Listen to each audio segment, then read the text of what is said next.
Hi there, it's March the 11th, and on our journey through Torah we've come to Numbers chapters 15 and 16.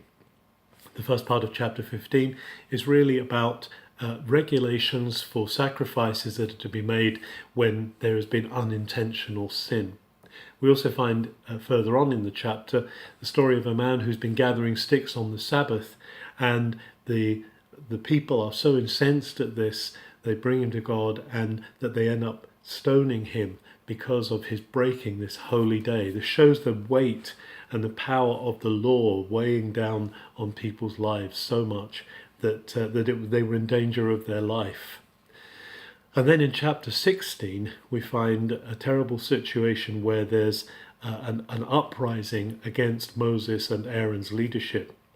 It's led by a Levite called Korach, along with other Levites called Datan and Aviram.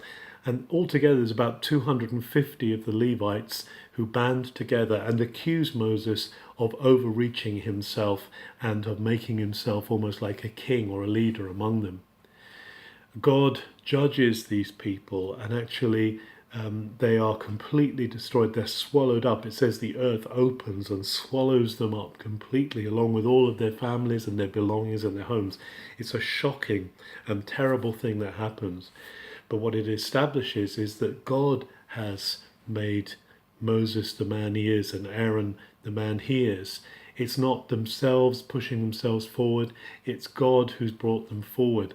And God witnesses to their anointing by this terrible judgment that comes upon them.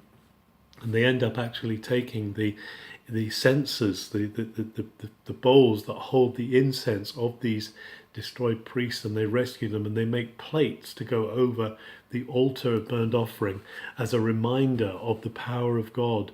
When God puts someone in place, when God puts people in place, they're God's choosing, not the people's choosing. This is not a democracy. This is God choosing that this is who he wants and this is who he has anointed. Just going back to the end of chapter 15, there's just an interesting section there which still has its echoes among Jews today, because God commands his people to put fringes on the end of their garments with a band of blue along the edge. And this has led among Jews to wearing prayer shawls, for the men to wear prayer shawls or prayer coverings with fringes on the end of them, little fringes on the end, and then blue lines, which is still worn by Jews today when they pray, when they cover their heads. The fringes are called tzitzit, and the prayer shawls are called the talit. So many Jews you find still wear those today, and it's from this direction in Numbers that they take that instruction. Have a very good March the 11th.